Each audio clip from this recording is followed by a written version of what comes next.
Now here's a nice fella I want you to meet.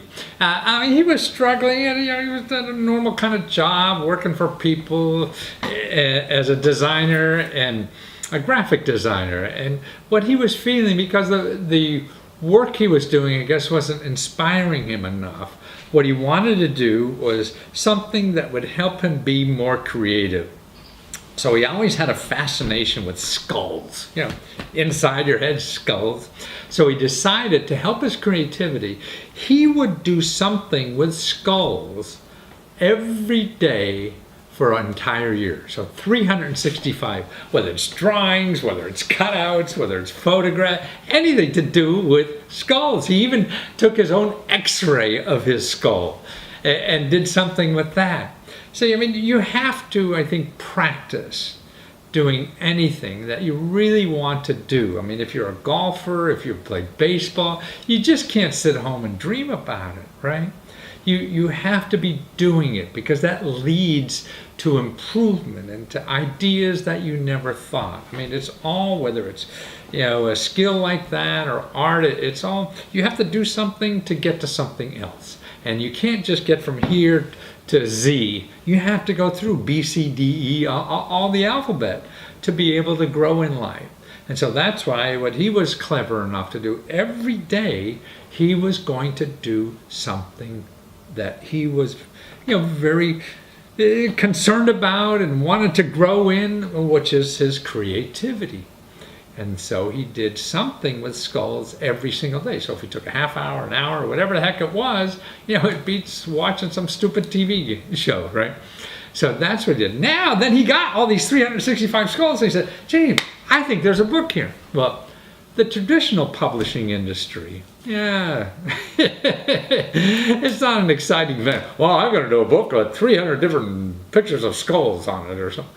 Yeah, they just weren't interested at all. So he decided to do it himself and went on the internet and got over $17,000 to do this, to have a book on 365 different pictures of skulls.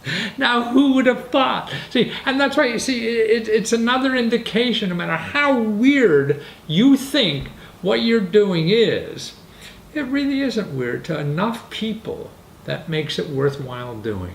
And that's the key in life. I mean, we don't have time or the energy to love every person, but we want to be able to love a few or one or whatever it is. The same way with your work.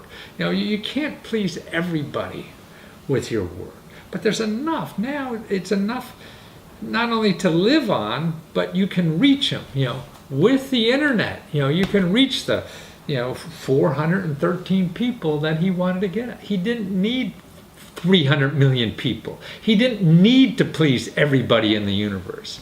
He just had to find those 400 people to make this idea. And actually, he only needed about half of them to make the idea work. And that's the joy in life. You're doing something that somebody else really appreciates. And that's the biggest satisfaction I have when I'm walking down the street. It's not what people think, they like the suit or they hate it. But if they like it or whatever. But it's that, hey, keep up what you're doing. And that's what we all should try to feel, because that means what you're doing in life is worthwhile to somebody else. And that's what we're here for, to help somebody else. So that's why the internet makes that possible. So here's a guy who wants to make a book with 365 different skulls in it. And there's 400 people that said, hey, I like that. Keep up your good work. What could be better than that? So watch him. He's a good guy otherwise. And actually, he's got a hand tattoo like I did. I was showing mine because I'm an old guy. And he said, yeah, he did it too. So watch that. It's fun.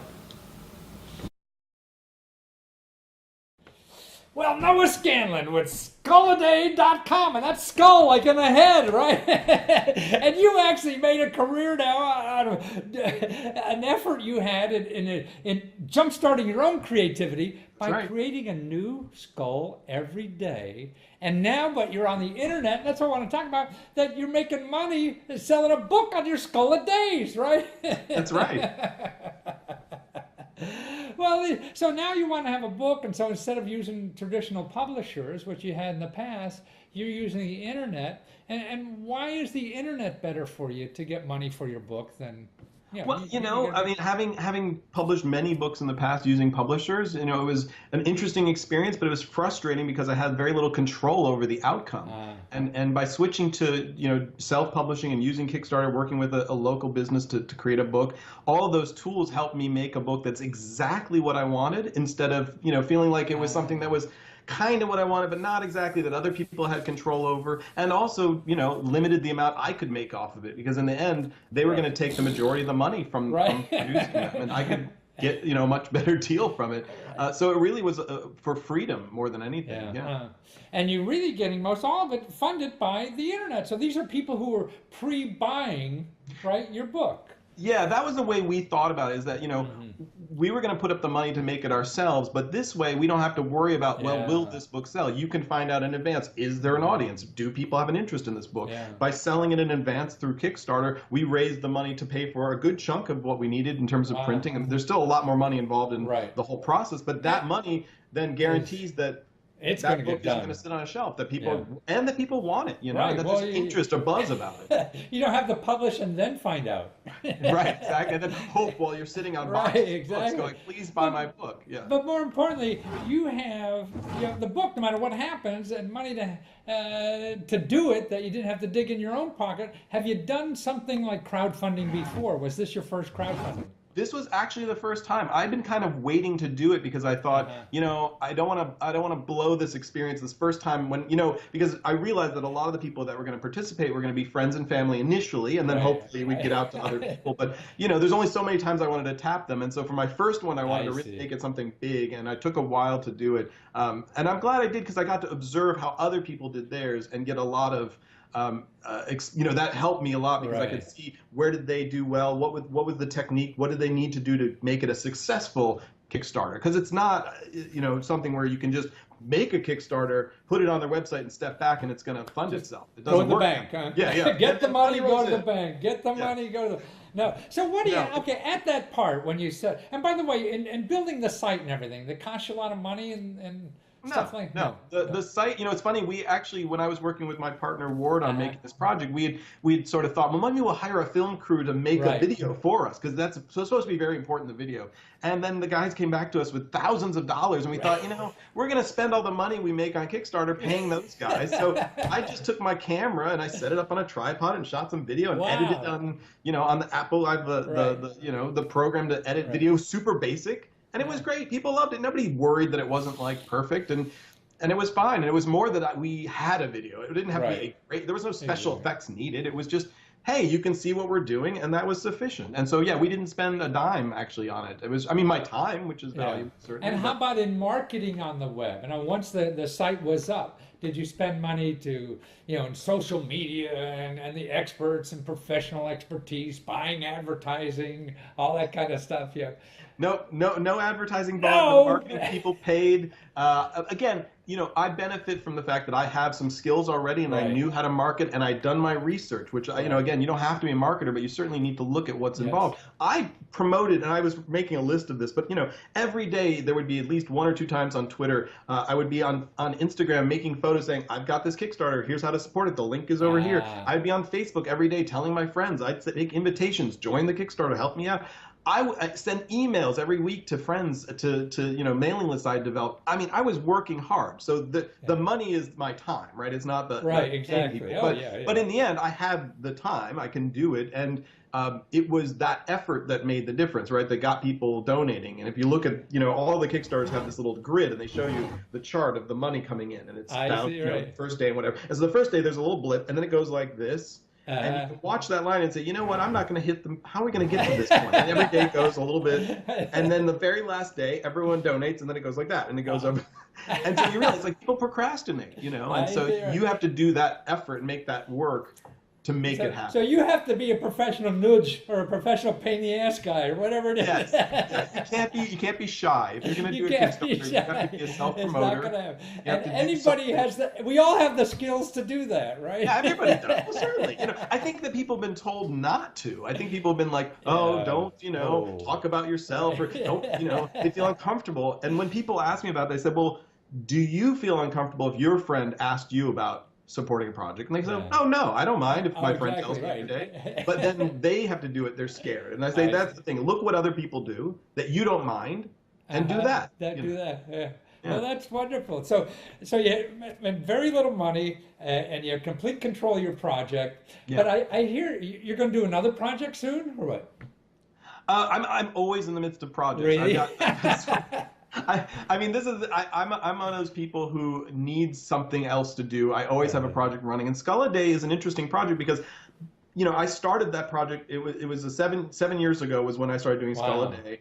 I did it for a year. Everything that I've done since then has been somehow related to that project, and then I've slowly developed new things. And this book is kind of amazing because here's this project that's now old by internet standards, but because there's still an audience, there's still an interest, people are fascinated by it. And here's my friend who's saying, I want to publish this book. Here's Kickstarter as an opportunity to raise funds for it. That's, a newer opportunity.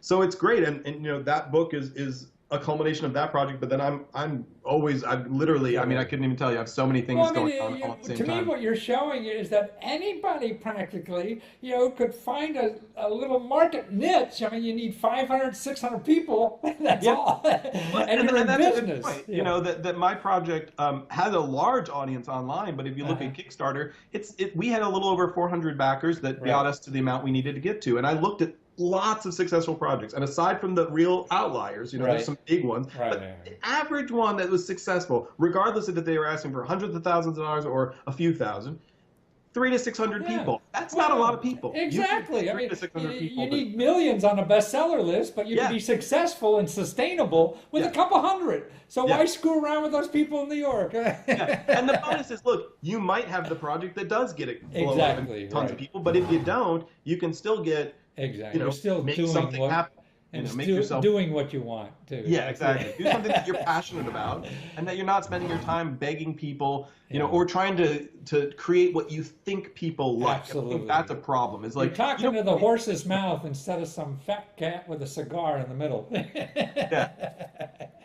Well, that's wonderful, Noah. And so to get Skull a Day, it's skulladay.com. And that's really a beautiful picture book of the skulls you made in various art forms for 365 days, right? So it was not a leap year, huh?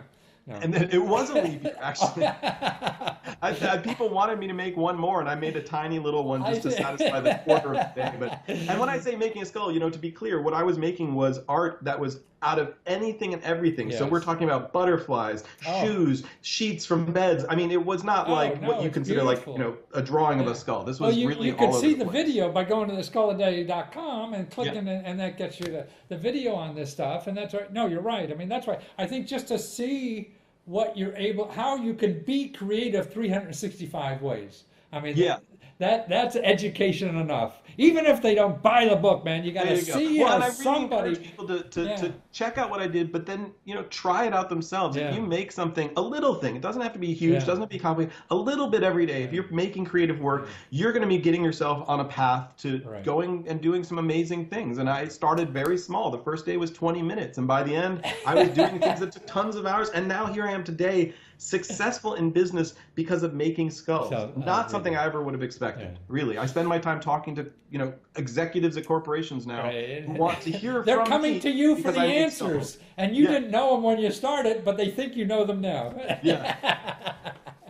Well, wonderful, Noah. Thank you for being there and sharing your creativity with everybody. That's skulladay.com, and at least see those 365 things different ways to display a skull. Take care. Bye-bye.